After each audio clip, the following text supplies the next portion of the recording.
Beyond the newsroom, where untold story is revealed. Ku bipya ni media beyond the newsroom gwe mikutu sema kutu gwoliko ensonga zisema zisonga wetu zisosotelera. His Excellency Robert Kyagulanyi Ssentamu amagi natega zimu kubanga galumba amakage bizze bitya. Robert Kyagulanyi Ssentamu mukyala we Barbara Itungo eyo nno mwanange kulono Talusi Matuse biliwo ebigenze maaso n'okubanga bibaawo bino nno byonna bikuwasa ennaku bw'obiwulirizanga gwe Munnayuganda bikukwata n'owulira ekintu nga kikusuukonda ku mutima n'owulirira ddala ekinyiizo ku mutima gwo Ebuvanjuba nebugwanjuba ewaka wasigalawo ewasinga. Beyond the newsroom gwe mukutu ogukuleetera ekyo ekisinga katiranga naffe ng'oyita ku noti 771 44 53 ne noti 744 26 45 na bino bikulu tetulanga bafere tetulanga basawo ba kinnansi n'abagwa mu koowa eryo mwebale kutuwagira. Thank you.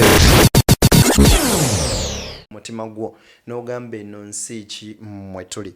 Omusumba Sserwaddu aleka ebigambo byayogedde kyokka ate ye minisita wa information Chris Baryomunsi agambye ebyo Bobi Wine bye bawandiikira bye boogera byonna bwepo byabwerere tewali kimu na kimu kituufu. Bannaddiini bavuddeyo okuvumirira ebikolwa ebyettima ebikolebwa ku ludda oludda oluvuganya gavumenti ng'ono nno si mulala ayogerwako wabula ye Kyagulanyi Ssentamu Mitembo oba muyite Bobi Wine. Byonna mbikukuŋŋaanyiriza ate osobole okubanga obimanyia mwana wa taata n'obwombeefu obw'ekika ekyawaggulu. Nkusaba vidiyo eno sooka ogimpere like bw'ogiwa like ejja kudduka emisinde mingi etuuke ku lisekinoomu asobole okubanga agifuna ate era mu ngeri y'emu njagala okusaba naawe atulaba eyo nno gy'owangaalira njagala okutegeeza gwe muganda wange ngoberera nti tulina omukutu gwaffe omujja ogwa Deni exclusive weeguli nagwo kirira wansi mu comment section nkuteereddewo link ejja okutwala ku mukutu ogwo subscribing osobola okubanga otwegattako butereevu nnyo nnyini ddala awo wennyini njagala nsooke okubanga ate tutandikira wano vidiyo gimpere like munywanyi ebeere ng'edduka emisinde mingi. Njagala sooka kuwa katambi k'omwana ono owulirize ebigambo by'omwana ono ali myaka nga 12 omanye ensi wa weeraga era ggwe dda mu comment section ombulireyo abantu nga 3-4 boyinza ogamba omwana ono asinga gundi otegeera ogugambe omwana ono ku bigambo byayogera singa kale gwe baawa ekifo ky'obwa MP w'egindi singa gwe baawa ekifo ky'okuba minisita w'egindi wuliriza. Abavu bagala gavumenti ekyuke kubanga nga we nagambye Ugandan currency is too low. Kati yayina endowooza egamba nti kati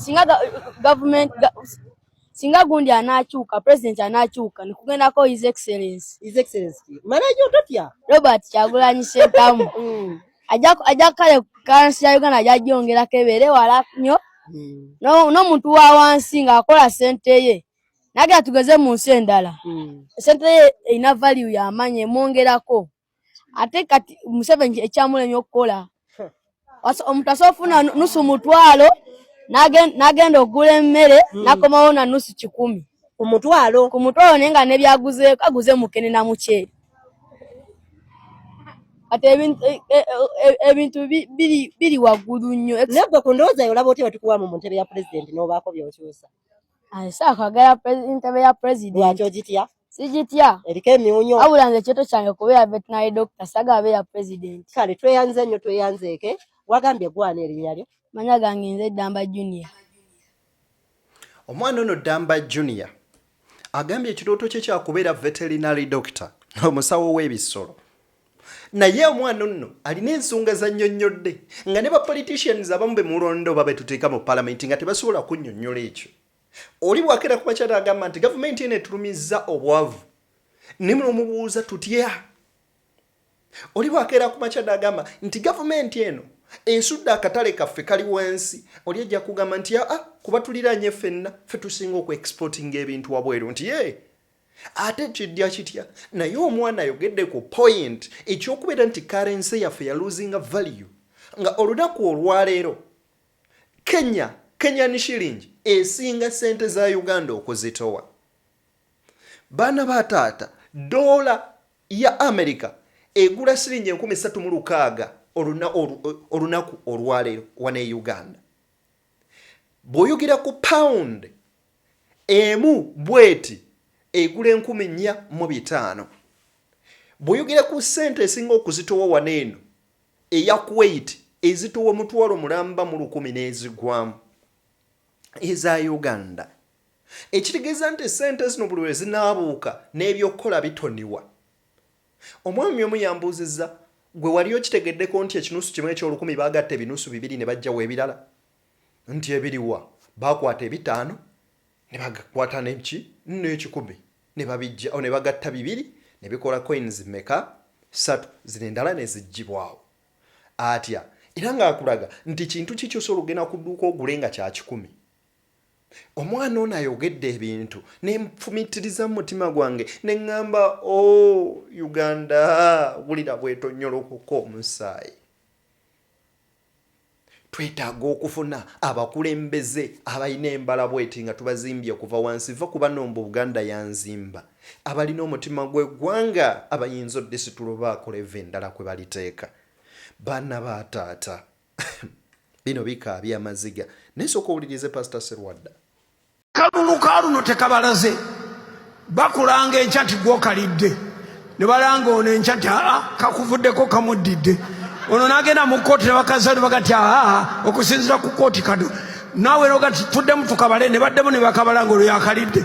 Waliwo akalulu kali Masaka kakakyuka emirundi 2 gwe basooka okulanga bakamuggyako ne balanga omulala nga yakakanyala yakalidde bagenda okumaliriza nga yakalidde.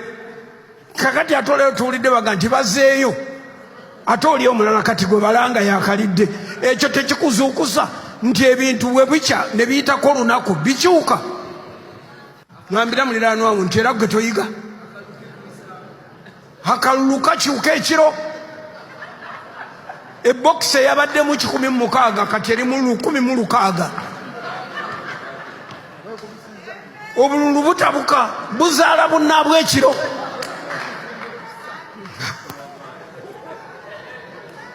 Wabere wakubira Yesu engalo.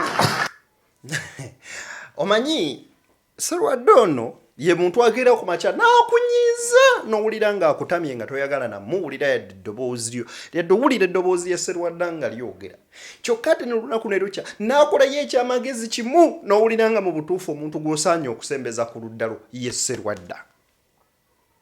Akugambye obululu bwe butuuka ekiro buzaala. Wadde okimanyi mu bokisi wateekamu obululu bwa mirundi 2 obusajja n'obukazi ekiro bwewakisa ne buzaala. Balangirira ono ne balangirira oli kati nno omunnayo w'obwongo obunafu alowooza bawanyi. Kumbe kino kyakoze Dr. Joseph Serwadda kiraga butereevu nti ne byonna bye yaliko ne bye yayogera si bye bituufu. Wabula ekituufu kiri nti akubye ebituli mu kakiiko k'ebyokulonda vira ddala kwakakulira paka wansi nti kalage ekibogwe ekyawaggulu ennyo. Then era n'akulaga nti wano wetuli n'amateeka tegakola. Kyovula abasobola olangirira ono ne bamukyusa olw'okuba gundi yayogedde n'abagamba oddemu mu bubale ne baddamu. Omugezi yekka yayinza obitegeera. Bwewanga obwongo bwo buli buti bino tosobola bitegeera. Kyovula mbagamba sometimes bw'owulira nga vidiyo yange ekuzitoyeeko weta onoonyeyeeza abalala abajja okukujabulira ebintu bagambe guli bamukwe genda olabe ezo. Wabula bw'oba oyagala okulaba ekintu okinnyonnyoke tuula tutandika okunnyonnyola. Lwaki Serwadda yayogedde ebigambo bwe biti? 1 kisindika sigino mmwe gye muli bannayuganda etya togimbuuza naye amaze okulaga nti naye ebitongole by'abakulu abikubyemu ebituli era abitadde wansi. Kiki kino kidde eri munnayuganda ababuuziza nti era nga temuzuukuka muzuukuke mumanye nti things are no longer normal. Ebintu tebikyali bya bulijjo. Akoba mukawulidde His Excellency Robert Kyagulanyi Ssentamu ng'ayita ku mikutu gye egy'enjawulo avuddeyo na our security alert n'atwa update. Last night ekiro ekyakeseza olunaku lwaleero the military surrounding our home in Magere once again forced themselves into the house. Inti ekiro ekiyise military yeetoolodde amakaage emagere neera bakozesezza eryanyi ne bayingira mu nnyumba ye. They are now fully occupying our entire home, inside, outside and around it. Nti kati ennyumba bagyefuze munda wabweru n'okugyetooloola. We are still unable to access the extent of destruction accused to the house.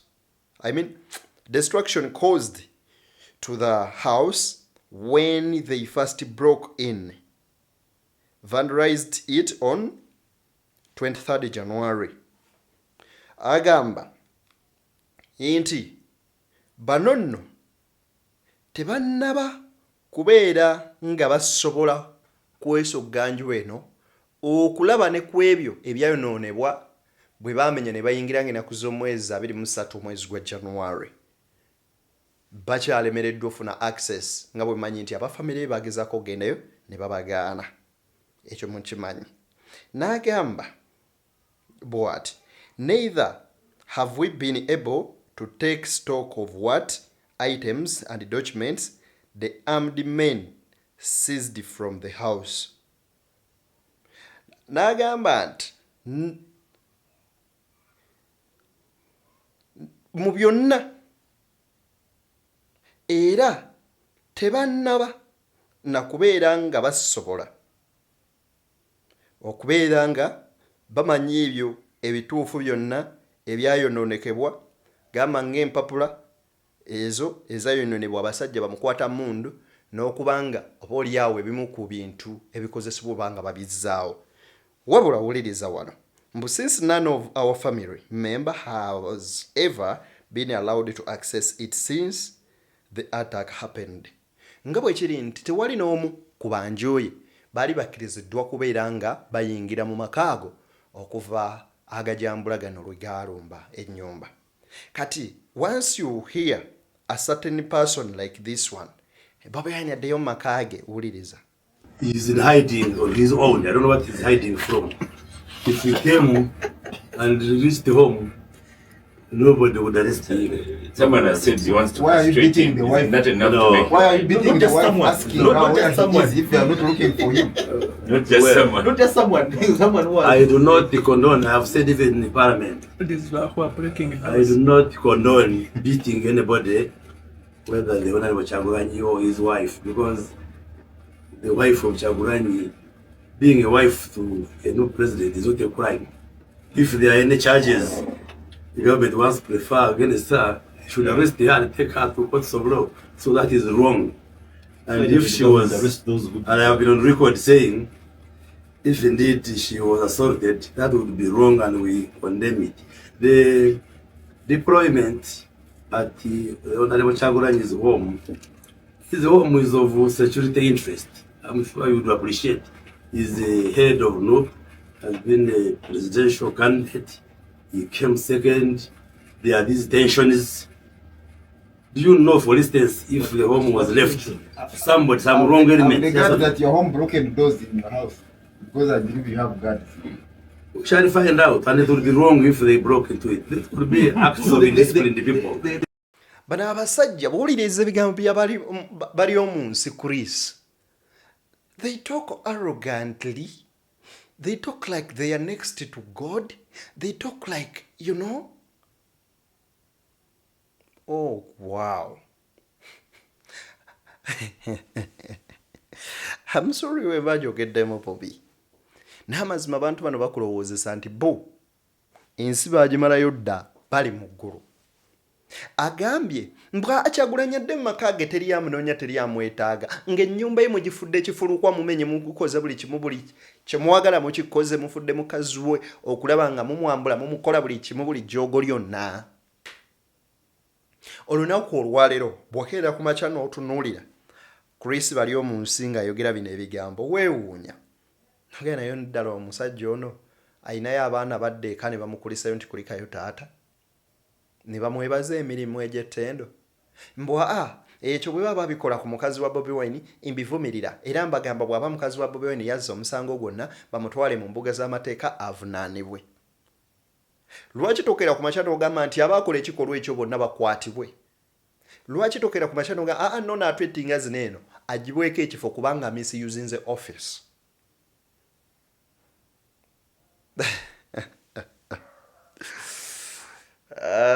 Basajja mwe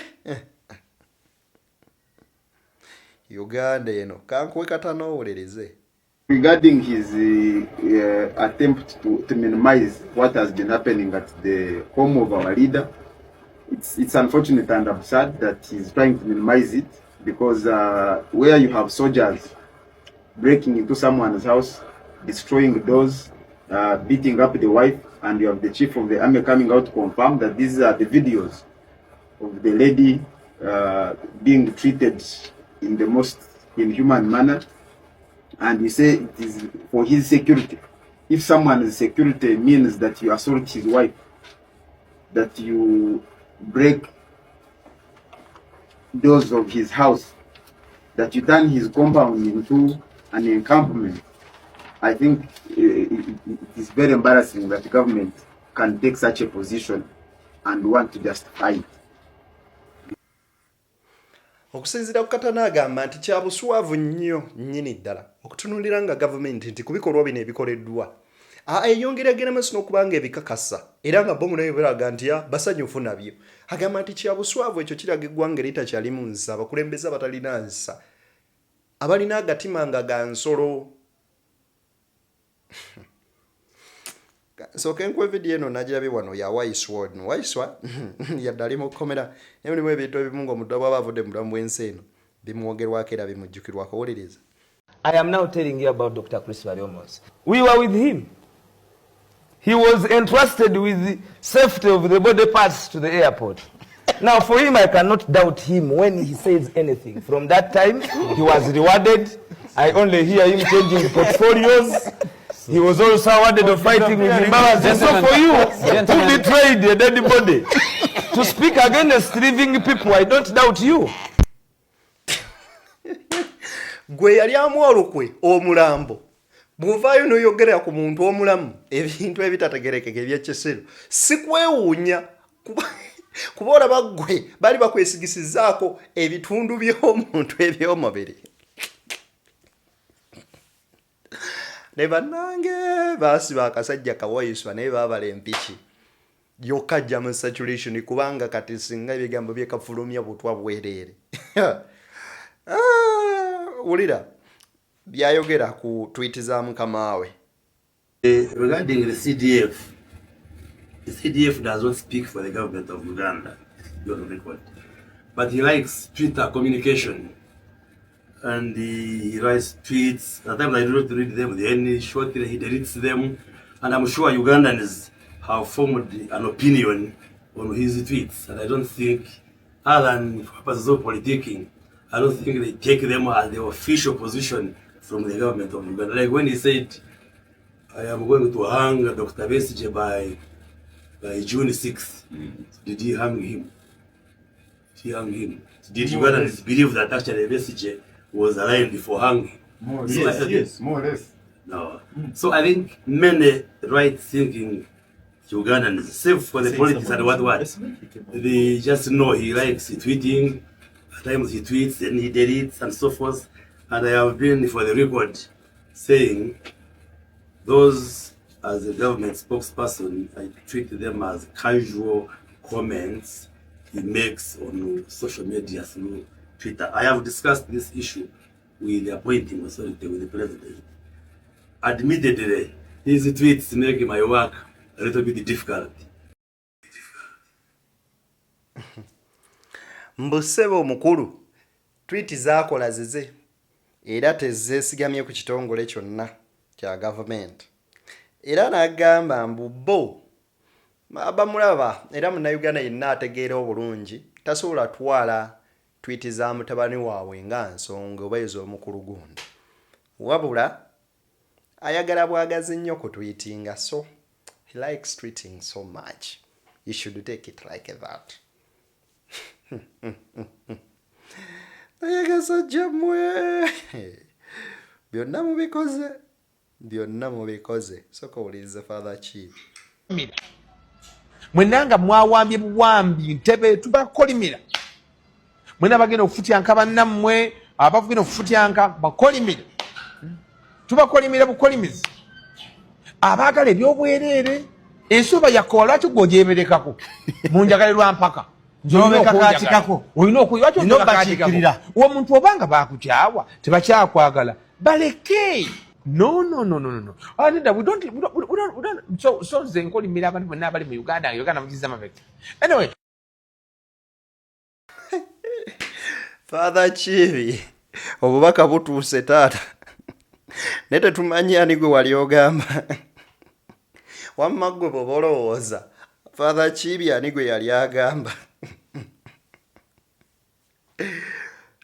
kandabe wano ali biriya ezitumirira matembe tuwuliriza omusajja ateekwa kubanga yiiya kuteeka ku mutabani we ekyo nze ndowooza buli omu alina amagezi akiraba yabadde akiraba naye njagala kukigamba very clear onsonyiwe okukozesa olulimi lwengenda kukozesa njala kugamba nti ekintu ekyo kya busuru nnyo ku bakulembeze ba Africa busiru nnyo ku bakulembeze ba Africa era nze njagala bw'oba ogenda kulaba nti President Museveni mu bulamu bwe alaba nti omukazi we Janet kugamba ya fittest kuba minister wa education yonna eryaweefa naye nga ali fittest omukyala omukulu ansinga myaka ayandibadde ali mu nyumba atudde alabirira bazzukulu naye wuuno omulaba bw'ajja bagenda kutuwa reports ng'ayitawo ng'omukazi wamugoberera teri bantu mu Uganda muno bayinza kukola ate kakati ekinzita baleetera ddala batogamba nti these are the wisest people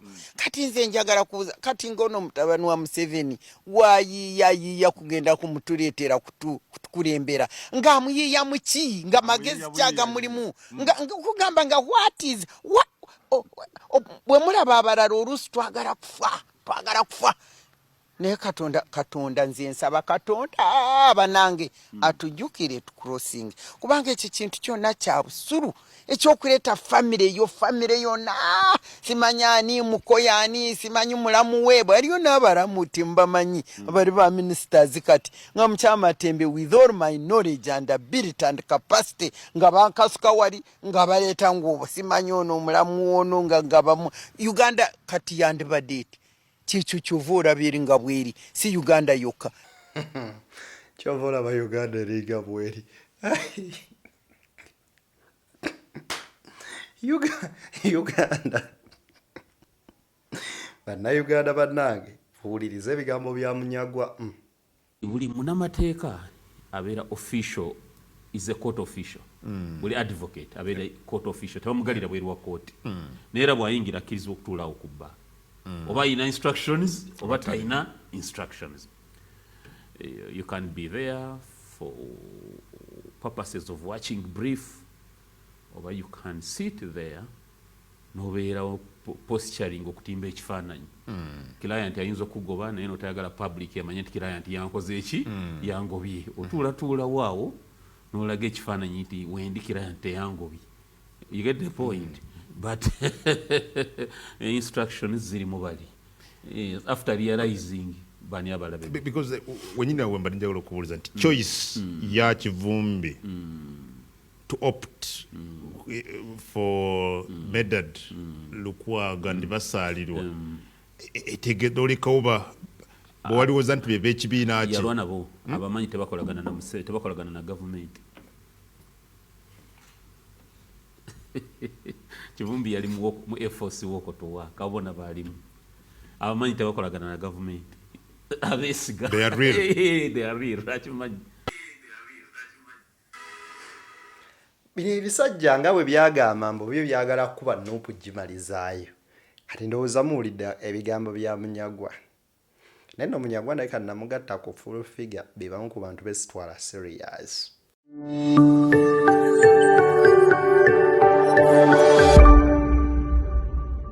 Beyond the newsroom, where untold story is revealed.